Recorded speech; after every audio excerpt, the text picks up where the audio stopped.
Hey, what's up, everybody? My name is Familiar, and I love basketball. But today, I have a little bit of a conspiracy to talk to you guys about. You see, being a Celtics fan, I kind of have to love Larry Bird, and he was on the verge of being the greatest player to ever play basketball. But I believe politics, the NBA, and society as a whole had other plans for the guy. I'm going to discuss why I believe Larry Bird was cheated out of becoming the GOAT and get to the bottom as to why they clipped Bird's wings. Now there's a steal by Bird. Underneath the DJ, lays it in. Right at 1 second left. What a play by Bird. So, you might be asking, who is Larry Bird? Well, Larry Bird, aka the Hick from French Lick, was born in West Baden, Indiana on December 7th, 1956. He played high school basketball at Springs Valley High, where he dominated with a whopping 30.6 points and 20 and a half rebounds a game. After high school, Bird became a public sensation, and he was not a fan of it. He was a blue collar, unobtrusive guy and was noted as having social anxiety around crowds. At the same time, he was always willing to give his teammates the spotlight. He dropped out of both Indiana University and Northwood Institute West Baden, where both schools hovered around his hometown. He later went on to play for Indiana State, a school a little bit further away from where he was living. There, he was coached under Bob King and Bill Hodges. Bill Hodges is a Hall of Fame head coach and is credited for recruiting Bird to Indiana State. Him and Larry went on to achieve a record of 33 and 1 during the 1978-79 season. And during the NCAA tournament, the team survived a nail biter, a 76 to 74 victory against DePaul in NCAA's Final Four, but went on to lose to Magic Johnson and the Michigan State Spartans at the national title game. What's shocking was Larry at this time was already dealing with the pressures of being a pro. He was selected sixth overall in the NBA draft on June 9th, 1978, almost 1 year before the NCAA title game, which was on March 26th, 1979. He opted to stay in college the whole way through, graduating with a bachelor's in physical education. Larry Bird's presence was immediately felt once he became a pro, leading the Celtics to a 61-21 record with averages of 21 points and 11 rebounds per game in just his rookie year. This was a complete turnaround for the franchise, who was a staggering 29-53 the season before Bird arrived. All this came to a sudden end when the team lost to Julius Erving and the Philadelphia 76ers in the conference finals 4-1. What's worse was the fact that Magic Johnson, his NCAA tournament rival, won the NBA title and Finals MVP that same year. This is where my conspiracy starts to roll into play. We couldn't talk about Larry Bird without talking about Magic Johnson. See, Magic Johnson was drafted in 1979, a year after Larry was technically drafted, but the Lakers, the team that drafted Magic, was a more established team than the Celtics. The year before Magic arrived, the Lakers were led to the second round of the playoffs by superstar Kareem Abdul-Jabbar before losing to the Seattle Supersonics in 5 games. This team was led by coach Lenny Wilkens and players like Dennis Johnson, who comes back to bite the Lakers later, and Gus Williams. The year before that, they lost in the first round to Seattle also, but that was only in 3 games thanks to the old format. During this time, teams seeded 3 through 6 will play a best of 3 format in the first round of the playoffs. Then, 5 or 6 games in the second round, leading to a 7-game series in the finals. So in my opinion, this was a solid team before Magic came. So you might be wondering, how was the team able to draft Magic if they were a good team? Well, in 1976, the New Orleans Jazz, yes, New Orleans, signed Gail Goodrich, a 5-time All-Star and champion from the Los Angeles Lakers.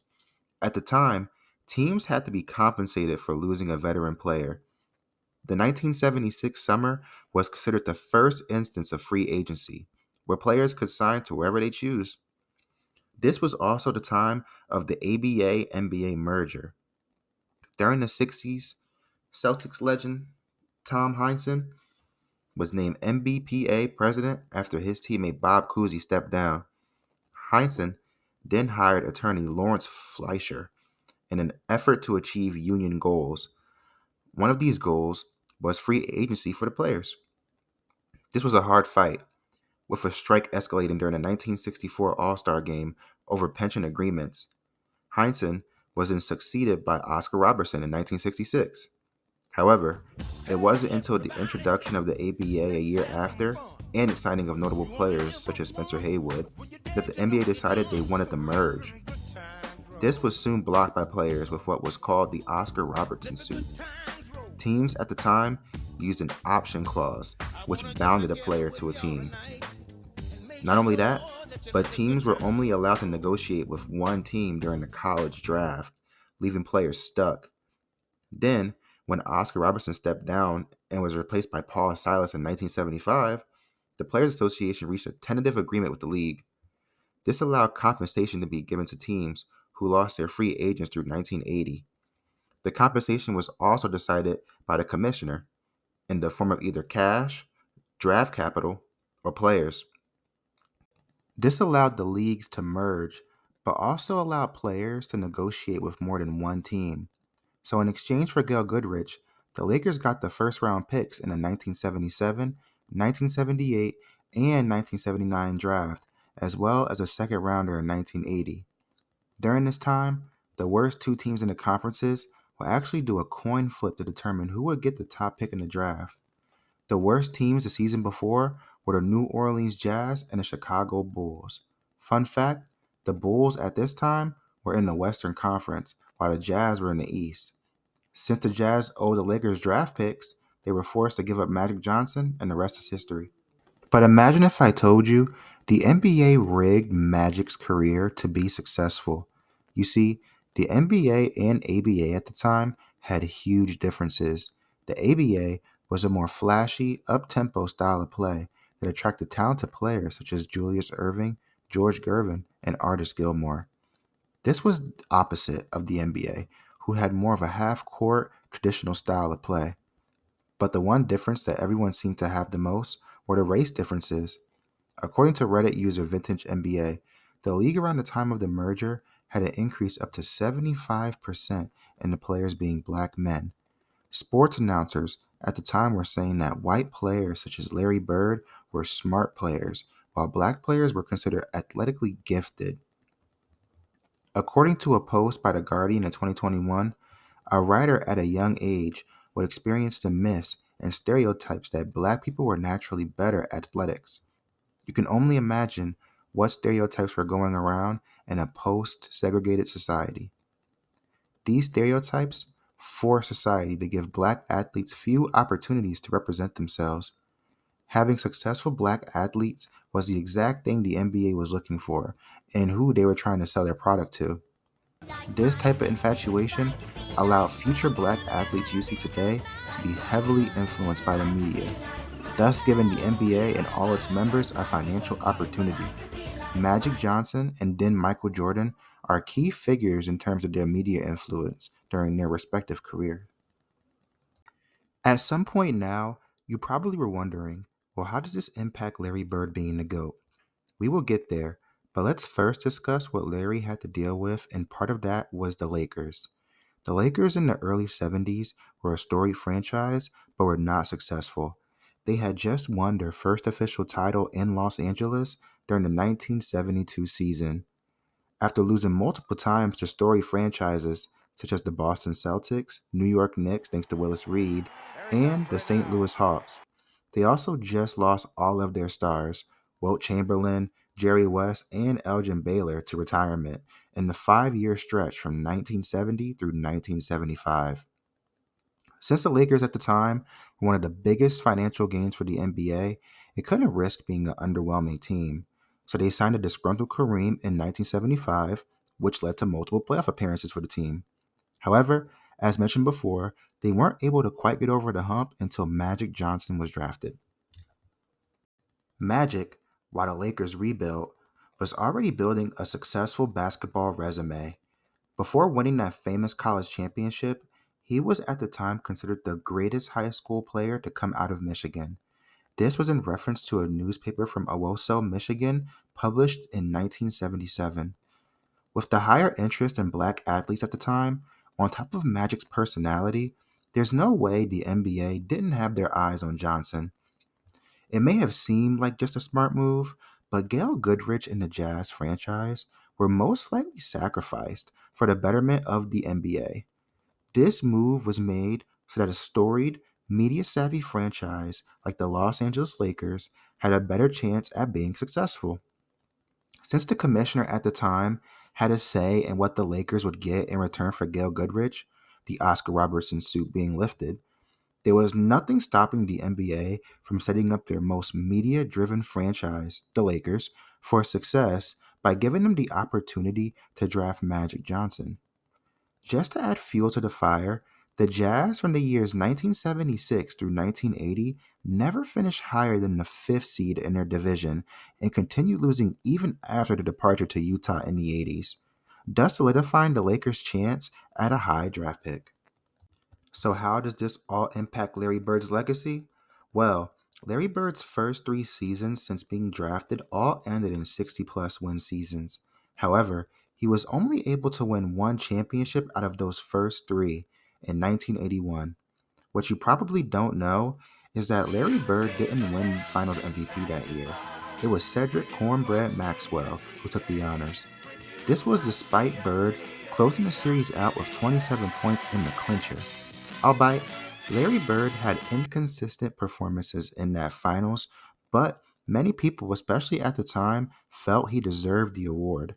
Cedric, winning the finals MVP, could have possibly fueled the race narrative further, but not enough to prevent Bird from winning two finals MVPs in his own right, one of which coming against his rival Magic in 1984. This was around a high point in Bird's career. After losing to the Lakers the year after, Larry got his redemption for his finals MVP snub against the Rockets and took home the award. However, this would be his second to last finals appearance.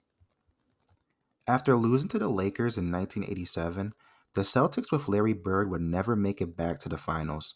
They were able to go there a total of five times from 1980 through 1990 with four straight appearances, but only managed to win three times. Meanwhile, the Lakers were able to make a whopping eight finals appearances in those 10 years, winning five of them.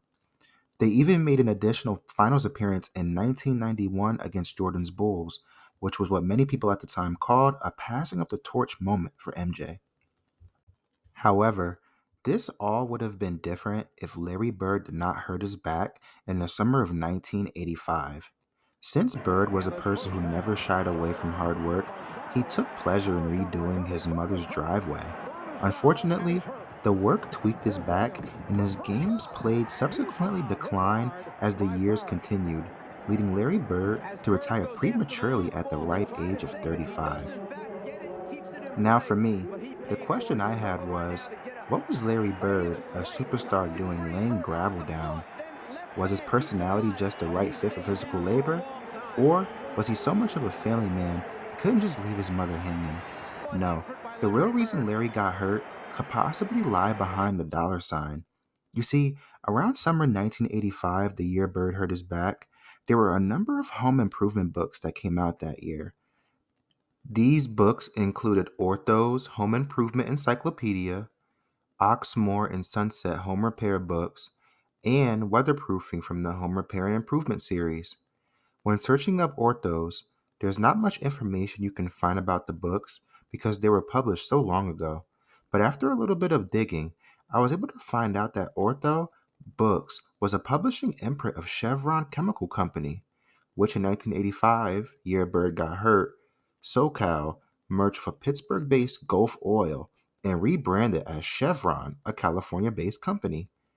They manufactured and sold lubricants, fuels, additives, and apparently home improvement encyclopedias to help you buy their products.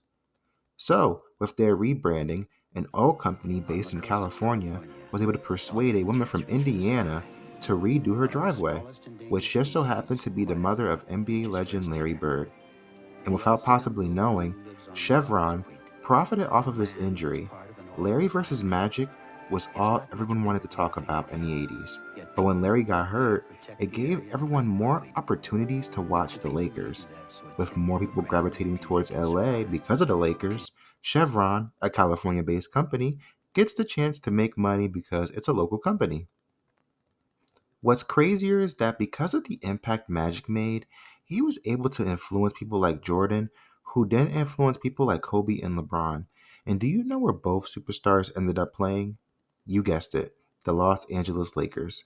Remember, the NBA is a business, and if there was any way for them to make money, they would do it, even if it meant unknowingly preventing a superstar like Larry Bird from becoming the GOAT.